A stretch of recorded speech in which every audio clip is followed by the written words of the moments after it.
कस्तूरबा गांधी ने कैसे तय किया बालिका वधू से बा तक का सफर? 17 साल की कस्तूरबा को लगा कौन सा सदमा? जिस पति पर किया अटूट विश्वास, क्यों की उनसे बहस? स्वतंत्रता के लिए कैसे बा ने छोड़े प्राण?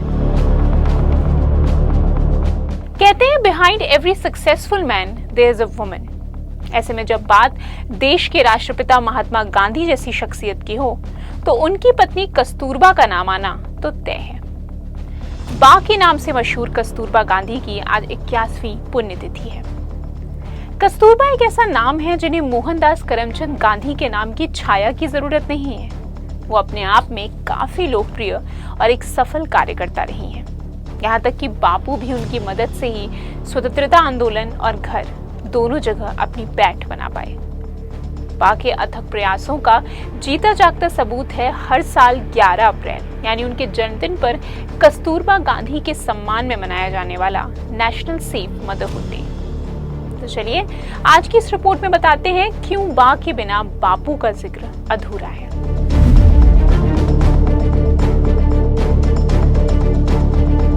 चौदह साल की बाली उम्र में दुल्हन बनी कस्तूरबा को शुरुआती सालों में एक पजेसिव और मैनिपुलेटिव पति का सामना करना पड़ा, लेकिन उन पर दुखों का पहाड़ टूटा तब जब 17 साल में उन्होंने अपने पहले बच्चे को खो दिया।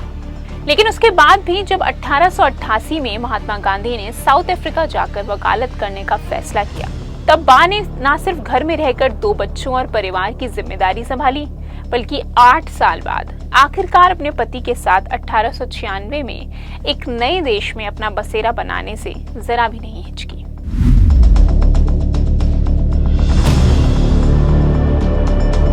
बापू के साथ साथ गुजरात के हर गांव में जाकर बा ने लोगों से विदेशी कपड़ों और शराब के बहिष्कार की गुजारिश करी।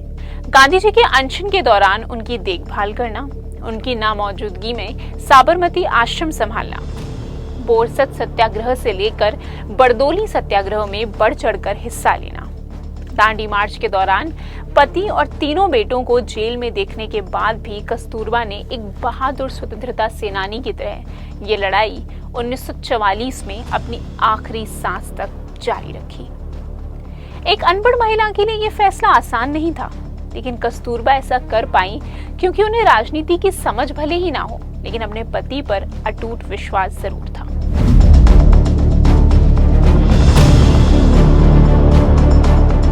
चार बार जेल जाकर भी महिलाओं के हक के लिए लड़ते रहना आसान नहीं होता, लेकिन बा ने आसान रास्ते कहाँ चुने थे।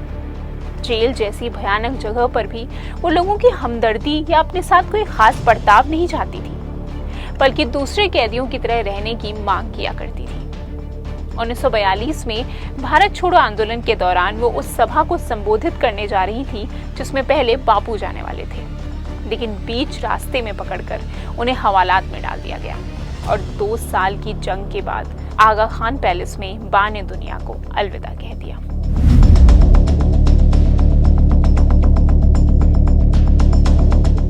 पति का सम्मान करने वाली, उसके पैर धोने वाली, बुरे से बुरे समय में ढाल बनकर उनके साथ खड़ी रहने वाली कस्तूरबा समय आने पर उनकी गलती बताना भी अच्छे से जानती थी।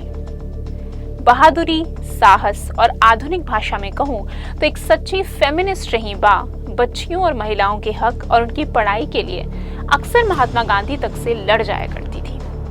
हालांकि ये मतभेद कभी भी मनभेद में नहीं बदला। खुद राष्ट्रपिता भी शुरुआत से ही अपनी सोच जाहिर करने की बा की इस कला के मुरीद थे और उन्हीं को अहिंसा आंदोलन की प्रेरणा भी बताते थे। कस्तूरबा गांधी को अगर चंद शब्दों में समझना हो तो उनके पति महात्मा गांधी की इस पंक्ति को जरा ध्यान से सुनिएगा। कस्तूरबा हमेशा से मजबूत इच्छा शक्ति की महिला थी। वो किसी भी जरूरी क्षेत्र में मेरे पीछे नहीं, बल्कि सच कहूं तो मेरे आगे ही खड़ी रही। आज हर उस आत्मनिर्भर, आत्मविश्वासी, आधुनिक सोच वाली, मर्द के साथ कंधे से कंधा मिलाकर चलने वाली महिला की प्रेरणा है कस्तूरबा गांधी, जिन्होंने एक मासूम विवाहिता से लेकर बहादुर स्वतंत्रता सेनानी तक का अद्भुत सफर तय किया। आज बा भले ही हमारे बीच ना हो, लेकिन वो हर उस महिला में मौजूद हैं जो अपनी जिंदगी को अपनी शर्तों पर जीती है और सच के लिए किसी से भी भिड़ जाने का मादा रखती है। वीडियो अच्छी लगी हो तो इंस्टा फीड के पेज पर जाकर बेल आइकन प्रेस करके रोज देखें ऐसी दिलचस्प खबरें।